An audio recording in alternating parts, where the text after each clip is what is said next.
There is an African proverb that suggests there are two important days in every person's life. The first day is the day that you were born, and the second day is the day you find out why you were born. I believe that today is one of those days. When God has connected you, you are a target for spiritual warfare. We all have different levels of brokenness. We all have an affliction and a weakness we're wrestling through. But you got to make up in your mind, as of this hour, I am not in competition with anybody.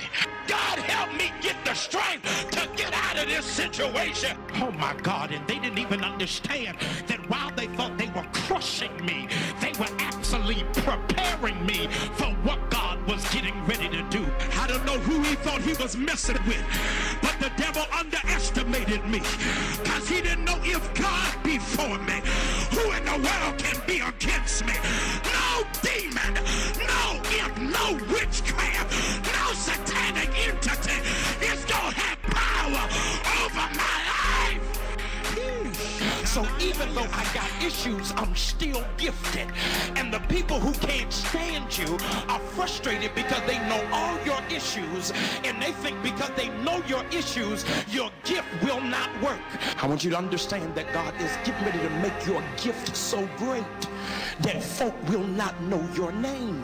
I might be your baker. How dare you walk past me? It's easy to speak to folk when everything is going okay.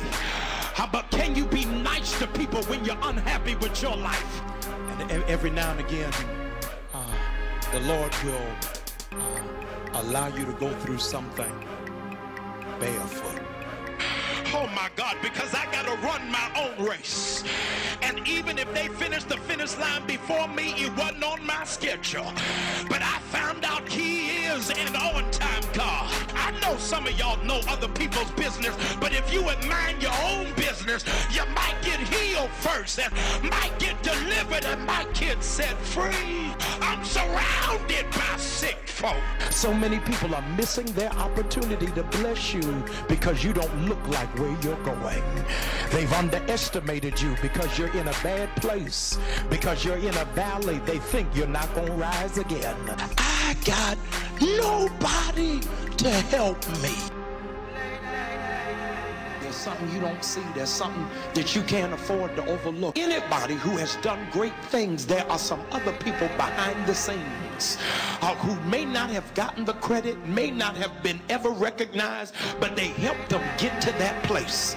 And if you think long and hard enough, there was somebody in your life who may not have ever given you a dime, but they gave you the word you needed at your most vulnerable moment. You will never get to your greatest point of greatness as long as you think you are your own all-sufficiency.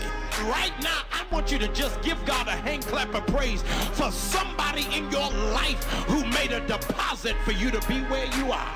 Learn to be able to accept help from others. Some of us are further along than those who quote scripture all day. When you have the ultimate moment with God, you lose concept of time, space, and reality. With no tension, there is no healthy prayer life. There is something inside of you that's going to help the kingdom get to the next level. And once you understand that God had made a deposit in you, you ain't going to let folk talk to you any kind of way, treat you any kind of way, because I know what my gift is. Right now, for all intents and purposes, you should be 6 feet under.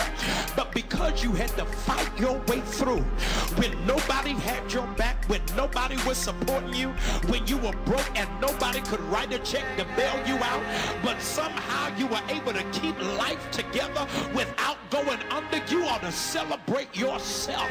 Everything in you that's not like God, everything in you that's broken and wounded, everything in you that doesn't give him glory, come out, come out, come out, come out. It's coming out of you. It's coming out. Oh my God. Throw down your tradition. Oh my God. Throw down how it is you used to think. Not only that, I need you to throw down who you were before I called you. Preach, black man. That's me. And I'm talking to somebody. Your aim is, I just want to live right. I just want to live pleasing to God. I just want God to look at my life and be able to say, that is my good and faithful servant. See, it ain't until folk have let you down and abused you and left you for dead that you stop living for folk and you make up in your mind, to God be the glory for the great things that he has done. Whatever dream God gave you, he knew you were going to mess up before the dream. God will not bless your dream until you help somebody else build theirs. I am not serving a God who blesses selfishness. It is only when I operate in selflessness that God begins to open up a door. If you're serious about coming out of the foxhole and onto the terrain, there is no other option. I want you to understand that God is getting ready to make your gift so great that folk will not know your name. I want you to declare that to yourself. That's why they don't understand you, how you done gone this far. But I need you to go through a process of walking through embarrassment and shame.